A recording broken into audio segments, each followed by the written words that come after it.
تعالي هذه اللي قالت أنا مسيحية تقدر تقنعني بالإسلام، هذه هي. ما كنيستك؟ روم أرثوذكس. تريدين أن أقنعك بالإسلام؟ إذا أمكن. سأقنعك بشيء بسيط جدا. النصرانية تنظر إليك أو تنظر للمرأة في فترة حيضها أنها نجسة، وكل ما تمسه نجس، وإذا مسها أحد يتنجس. تمام؟ هذا الكلام موجود في سفر اللاويين الإصحاح 15. عندك في سفر اللاويين الإصحاح 12 أن المرأة إذا أنجبت ذكرا تكون نجسة لمدة أسبوع، وإذا أنجبت أنثى تكون نجسة لمدة أسبوعين. الإسلام لا ينظر إليك هكذا. الإسلام يقول المؤمن لا ينجس. لفظ مؤمن يشمل الذكر والأنثى. المؤمن لا ينجس. حتى المرأة في فترة حيضها كان رسول الله صلى الله عليه وسلم يقرأ القرآن وهو في حجر عائشة، يقرأ القرآن وهو على حجر عائشة، ويأخذ عمامته من أم المؤمنين وهي في فترة حيضها، وكان يجالس أمهات المؤمنين ويعانقهن في فترة حيضهن.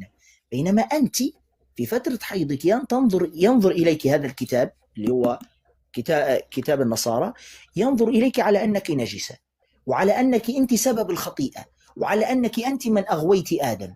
القرآن لا يقول ذلك. القرآن يقول أن الشيطان أغوى آدم وحواء مع بعضهم، بينما كتابك يقول لك أنت الشيطان أغواك وأنت أغويت آدم، أنت كامرأة. فما رأيك في هذا؟ أنا مشان هيك عم فكر أترك المسيحية، بس ما أقنعتني إنه الإسلام فيني إنه أحسن إني في الإسلام. الإسلام ينظر إليك على أنك طاهرة ولست نجسة، بينما النصرانية تنظر إليك على أنك نجسة في فترة حيضك، وإذا أنجبت أنثى تكوني نجسة لمدة أسبوعين، وإذا أنجبت ذكر تكوني نجسة لمدة أسبوع. من الأفضل هنا؟ من الأفضل هنا؟ الدين الذي يقول لك أنك طاهرة في وقت حيضك، أم الدين الذي يقول لك أنك نجسة وتنجسين كل شيء في فترة حيضك؟ ولكن بالإسلام يقال لا يقطع الصلاة إلا المرأة والكلب الأسود. سننتقل إلى هذه النقطة، بس أنا سألتك سؤالا لم تجيب عليه. أي الدين الأفضل؟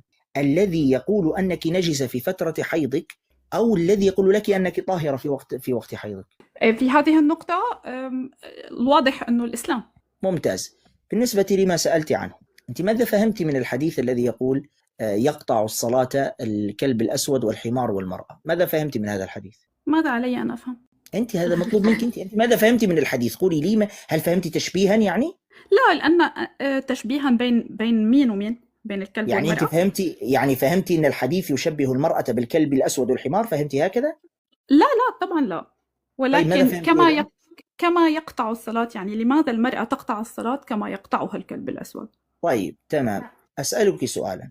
لما أقول لك أنت تخافين من الكلب ومن أبيك، أولا بالنسبة للحديث لا يوجد فيه أي أداة تشبيه للمرأة بالكلب الأسود أو الحمار. كل ما هنالك أن هنالك سبب اشتركوا فيه لقطع الصلاة. طيب لماذا قطع الصلاة؟ بالنسبة للكلب الأسود وضح النبي صلى الله عليه وسلم أنه يقطع الصلاة لأنه الكلب الأسود شيطان، فلذلك هذا سبب قطع صلاته. بالنسبة للحمار فبين النبي صلى الله عليه وسلم أن نهيق الحمار من الشيطان فيتسبب في قطع الصلاة. بالنسبة للمرأة فالمرأة محل شهوة بالنسبة للرجل، ومطلوب من الرجل أو مطلوب من المؤمن الخشوع في الصلاة، فإذا مرت من أمامه امرأة تلفت نظره فتبعد عنه الخشوع، فلذلك هذا يسبب قطعا للصلاة. وبالمناسبة ليست المرأة، حتى الرجل قد يقطع الصلاة. أي نعم، حتى الرجل. ورد في صحيح مسلم النبي صلى الله عليه وسلم أمرنا بمنع أي رجل يمر من أمامنا، يعني لذلك ممنوع حتى الرجل يمر من أمام المصلي، بل إذا مر وأصر على المرور قال النبي صلى الله عليه وسلم قاتله يعني بمعنى امنعه بالقوة حتى لا يمر من أمامك. فالمرور من أمام المصلي ممنوع، سواء من امرأة ولا من رجل، من الجميع ممنوع. تمام. أساسا هذا الحديث يقطع الصلاة الثلاث، هذا الحديث أساسا قال كثير من أهل العلم أنه منسوخ حكمه منسوخ، لأنه ورد عن الصحابي ابن عباس رضي الله عنهما أنه مر من أمامه حمار أثناء الصلاة ولم يقطع صلاته، فهذا الحديث حكمه منسوخ. ولذلك ورد كذلك عن النبي صلى الله عليه وسلم أنه كان يصلي والسيدة عائشة نائمة أمامه. يعني كيف تقطع الصلاة وهي نائمة أمامه؟ السيدة عائشة ولم تقطع صلاته، فحكم الحديث أصلا منسوخ أساسا.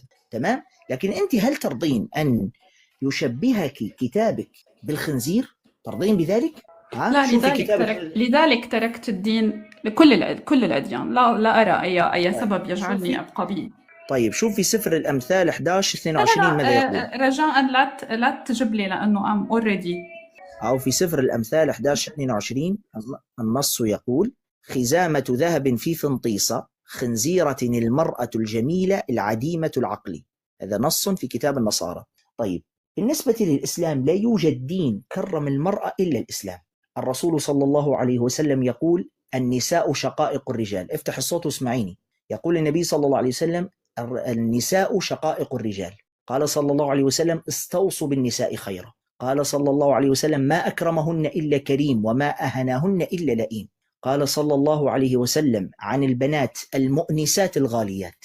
قال الله عز وجل عن النساء: وعاشرهن بالمعروف. الله عز وجل جعل طاعة الوالدين مقرونة بعبادته: وقضى ربك ألا تعبدوا إلا إياه وبالوالدين إحسانا. قال النبي صلى الله عليه وسلم: رفقا بالقوارير. قال النبي صلى الله عليه وسلم عن الأم: إلزم رجلها فثم الجنة. قال النبي صلى الله عليه وسلم عن البنات والأخوات، وهو يوصي الآباء والإخوة على بناتهم وأخواتهم: من كانت له بنتان أو أختان فأحسن صحبتهما وتربيتهما كن له حجابا من النار. فبالتالي هذه بعض الأحاديث. لا يوجد دين كرم المرأة مثل الإسلام.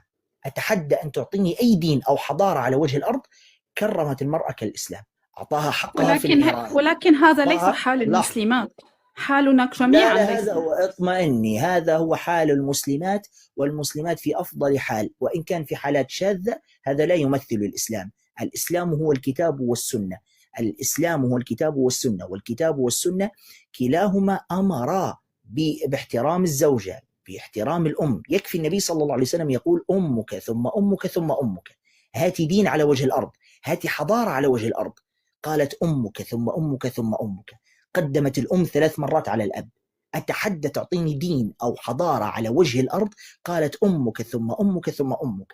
أتحدى أن تعطيني حضارة أو دين على وجه الأرض جعل الجنة التي هي أغلى شيء تحت قدم الأم. يقول النبي صلى الله عليه وسلم والحديث صحيح عن الأم: إلزم رجلها فثم الجنة. أتحدى أعطيني أي دين أو أي حضارة على وجه الأرض قالت هكذا عن الأم.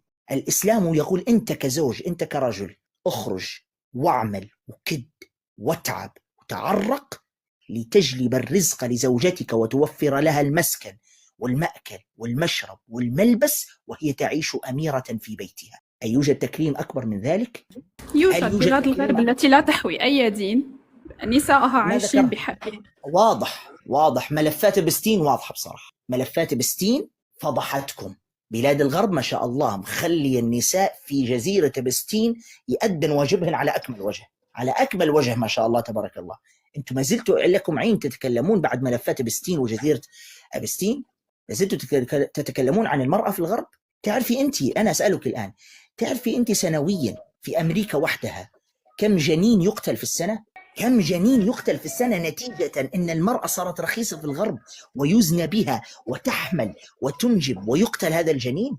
تعرفي أن في أمريكا هناك في أمريكا وحدها في أمريكا وحدها كما تقول البي بي سي سنويا 1,000,000 جنين يقتل سنويا. 1,000,000 جنين يقتل. هذا الجنين نتيجة ماذا جاء؟ نتيجة الديسكوات والبارات والزنا والقذارة والعفن بتاع الغرب اللي جعل المرأة رخيصة فيزنون بها وتحمل وتنجب طفلا تتورط فيه تروح تقتله قتل الأجنة. 1,000,000 سنويا كما تقول البي بي سي. أي حضارة هذه؟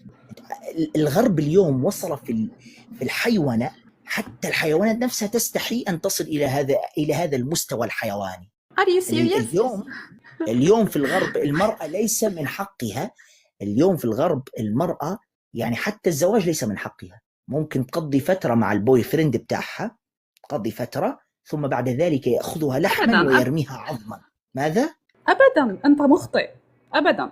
لا والله. ملفات إبستين خطأ؟ لا، ملفات إبستين فضحت من قبل الحكومة في حين حكومات البلاد العربية. تمام. لا، فضحت. استني.